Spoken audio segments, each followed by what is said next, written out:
Salut les crafters, bienvenue sur CorsiCraft. Comme promis, aujourd'hui petite journée tranquille, pas de bivouac, simplement une revue matérielle. Donc aujourd'hui ça va être l'objectif de voir un petit peu qu'est-ce que j'ai pris dans mon sac lors de la dernière sortie. Donc on va tout de suite commencer par le sac chargé que je vais vous montrer et ensuite je détaillerai une fois le temps de sortir un petit peu tout le matériel. Je détaillerai à chaque fois ce que j'ai pris, aussi bien pour dormir que le matériel que j'utilise couramment, aussi bien couteau, scie, etc. Donc bon visionnage, bonne vidéo et à tout de suite.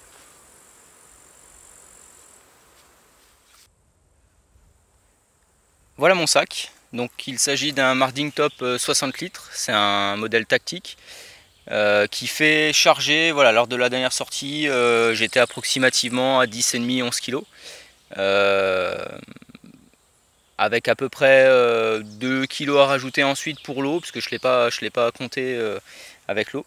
C'est un sac que j'apprécie pas mal parce que il dispose en fait de pas mal de rangements, pas mal d'ouvertures. La capacité me paraît suffisante.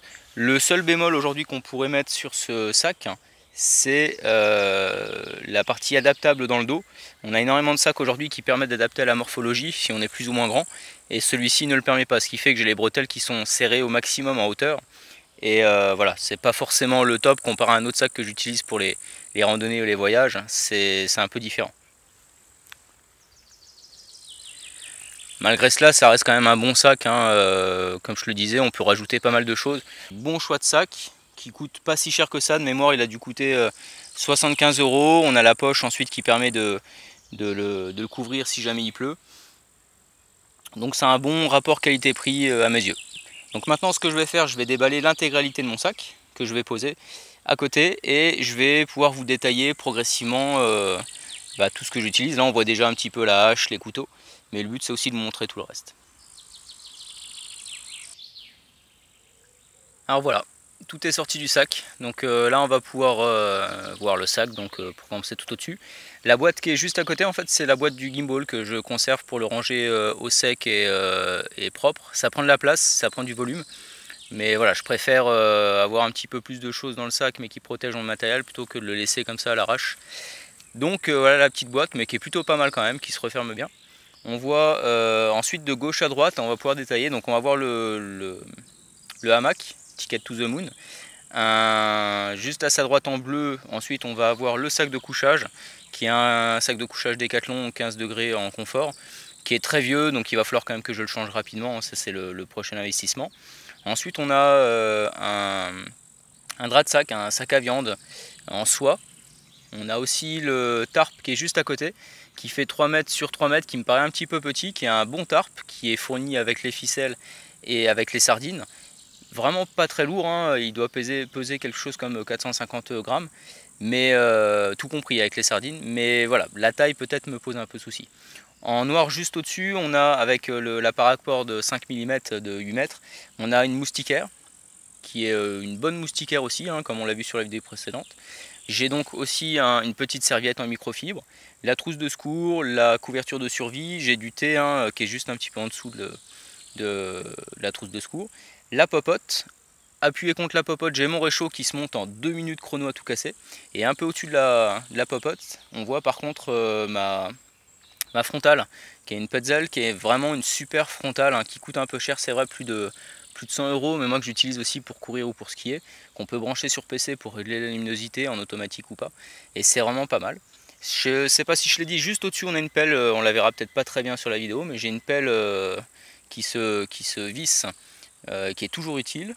On va avoir ensuite dans la petite boîte qui est à côté du réchaud, c'est une boîte de bonbons vosgiens qui est remplie de résine que je récolte au fur et à mesure. Ça pour moi c'est l'or des bois, c'est le pétrole des bois, c'est ce qui me permet de démarrer mes feux facilement.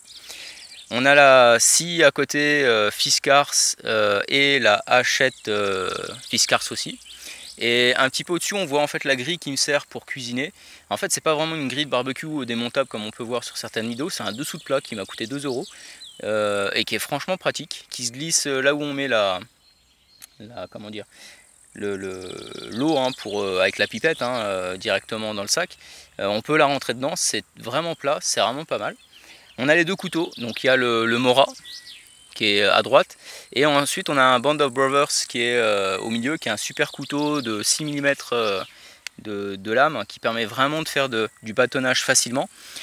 Peut-être un petit peu trop court en longueur, à mon avis, il faudra que je réinvestisse aussi sur un couteau un peu plus grand. Caché derrière, mais je redétaillerai un tout petit peu après, on va avoir des tinder sticks en fait qui me permet vraiment de faire des petits copeaux de bois. C'est du bois gras et ça permet aussi de prendre facilement au niveau du feu. Une petite pelote de ficelle, ma bouteille Nalgene d'1 litre, mes gants. J'ai ensuite tout ce qui va concerner, j'ai du scotch, du duct tape, j'ai de la pierre d'Alain, voilà, j'ai un peu de coton, j'ai un peu de paille au cas où et mon tapis de sol. Donc maintenant je vais essayer de vous les détailler les uns après les autres en vous les montrant. Alors les plus connus, je ne vais pas forcément revenir dessus, hein, on va dire tout ce qui est hamac, tarpe, trousse de secours. Je vais juste vous détailler rapidement mon couteau, ma scie, ma hache, voilà les autres éléments, ceux qu'on voit pas très bien là de loin sur cette image là. Donc le temps de me remettre un petit peu en place et je vous montre ça. A tout de suite.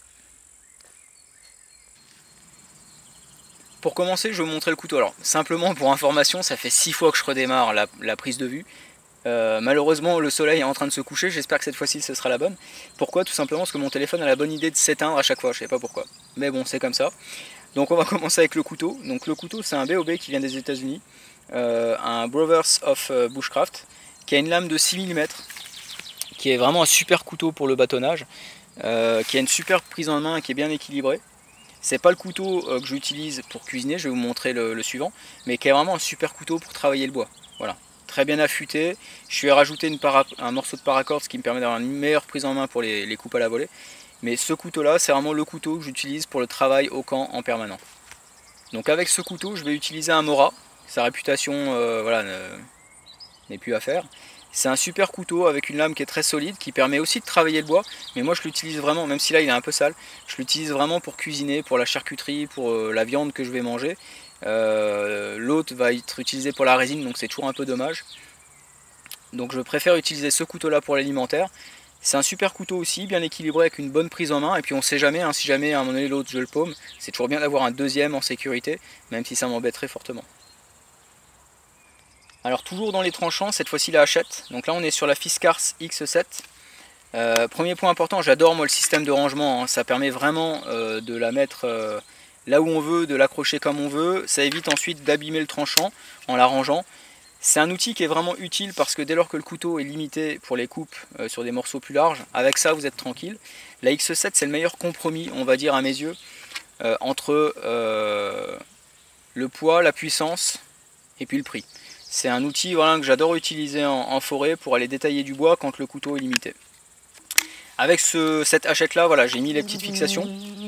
Donc 2 morceaux de paracord, je l'attache au dos du sac et ça bouge pas, c'est vraiment bien tenu. Et ensuite elle est facilement accessible. Et avec la Fiskars X7, je vais l'accompagner de sa petite sœur. Alors la petite sœur, c'est la scie dépliable, la Fiskars SW73. Pareil, super prise en main, donc ça on a déjà vu des tests sur internet. C'est celle que j'utilise pour ma part. Seul inconvénient, c'est la taille. J'aurais préféré peut-être prendre la taille supérieure pour couper les bûches. J'aurais eu plus de confort. Mais mis à part ça, c'est un super outil. Le petit souci du détail chez Fiskars, c'est la possibilité de l'accrocher à la ceinture, de partir avec le couteau et on peut vraiment comme ça couper du bois à la scie ou au couteau. C'est un outil qui est vraiment léger, qui se range n'importe où et qui est aussi, à mon avis, un accessoire indispensable quand on part en forêt. Pour ma part, le récipient au niveau de l'eau, ça va être une bouteille Nalgene d'1 litre avec un goulot large. Qui dit goulot large dit problème lorsqu'on marche, on en fout partout. Pour ma part, j'ai acheté un petit accessoire à 1,50 € qu'on vient rajouter à l'intérieur. Voilà, c'est tout simple. En 2 secondes, c'est fait. L'avantage, c'est qu'on peut boire sans en foutre partout quand on marche. Et l'autre avantage, en complément, c'est que quand on utilise le filtre à eau, pour la remplir, c'est beaucoup plus simple. On l'enlève et on a le goulot complet. Je préfère utiliser une bouteille comme ça plutôt qu'une poche à eau. Parce que au moins ça, je peux la glisser dans ma moustiquaire le soir, je peux l'avoir avec moi au coin du feu. Ça me permet d'avoir toujours de l'eau à disposition. On accroche un petit mousqueton, on peut l'avoir sur la taille en permanence.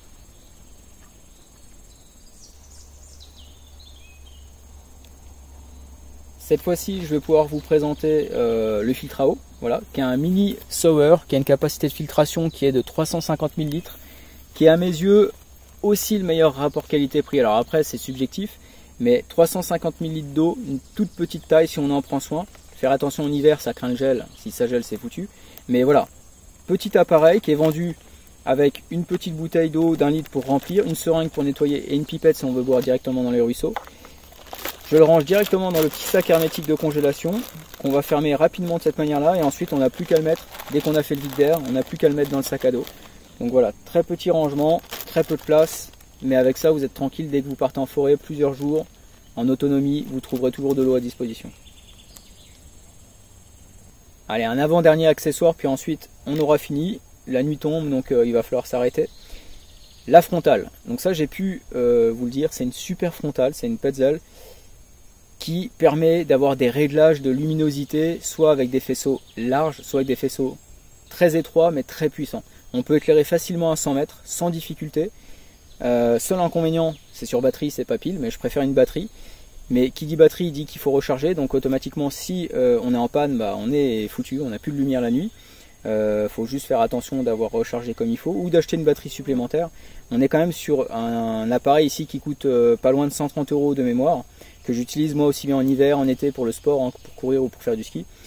On peut racheter donc une batterie supplémentaire pour 60 € je crois de mémoire, ça fait quand même un budget, mais avec ça franchement la nuit voilà, vous êtes comme en plein jour, vous n'avez aucun souci. Si vous réglez un faisceau large, vous êtes autour de votre feu, vous allez éclairer devant vous et vous allez tenir au moins 8 heures avec la batterie sans difficulté.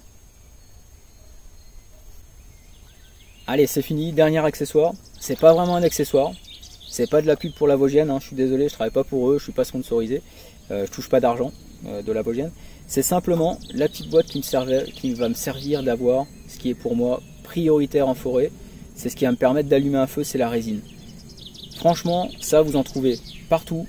Vous en prenez, vous mettez dans une boîte, vous allumez ensuite un feu en hiver, en été, mais tranquillement. Il suffit simplement, si vous êtes en hiver et que voilà, vous ne voulez pas vous amuser à gratter votre allume-feu ou quoi que ce soit, d'avoir un briquet des allumettes, vous mettez vous saupoudrez avec ça. Franchement, je vais tenir facilement 1 an sans difficulté, ça va sécher et ça posera aucun souci. Je voulais terminer là-dessus, tout simplement parce que pour moi, le feu, c'est quand même ce qui est très important le soir, parce qu'une fois que la nuit est tombée, bah, c'est quand même agréable, ça permet de se réchauffer, ça permet de se faire à manger, ça permet de faire fuir des fois aussi les insectes. Donc si on galère à allumer son feu, qu'on ne veut pas avoir du gaz, n'hésitez surtout pas à chercher sur les arbres l'or des bois, le pétrole des bois, appelez-le comme vous voulez, mais ça pour moi c'est l'accessoire indispensable. Je ne vous ai pas présenté le hamac, je ne vous ai pas présenté le tarp, parce que c'est des accessoires qui sont connus, que vous allez retrouver facilement. J'ai déjà dit un petit peu mon avis dessus. Je vous les représenterai s'il faut dans une prochaine vidéo. Mais il y a un seul et dernier élément quand même que je vais vous montrer. Donc je vais le reprendre, qui est juste ici. Qui est un sursac en soie. Ça aussi c'est un petit plus qui permet de gagner 2-3 degrés en confort dans un sac de couchage. Si jamais vous en avez un qui est un peu limite et que vous voulez éviter d'investir 100-150 €, vous prenez déjà ça, 30 €, vous allez gagner 2-3 degrés. Après en hiver, hein, c'est pas ça qui va faire qu'en plein hiver vous allez avoir chaud. Mais c'est un petit plus au niveau hygiène et au niveau confort qui va peut-être vous faire gagner une bonne nuit par rapport à une nuit moyenne. Voilà les crafters, c'est fini pour aujourd'hui, pour cette petite revue matérielle. Donc j'ai passé en détail ce que j'utilise et ce que j'avais dans mon sac. Donc ce qui va représenter à peu près 11 kg, hein, 12 kg avec l'eau, avec la nourriture, à peu près dans ces eaux-là. Je ne suis pas à 500 grammes près, ni à 1 kg.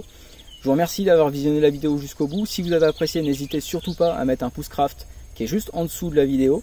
Abonnez-vous si vous voulez recevoir la prochaine vidéo qui sortira à mon avis d'ici fin août, début septembre si tout va bien. J'ai pas encore trouvé mon rythme, je vais essayer de tenir ce rythme là.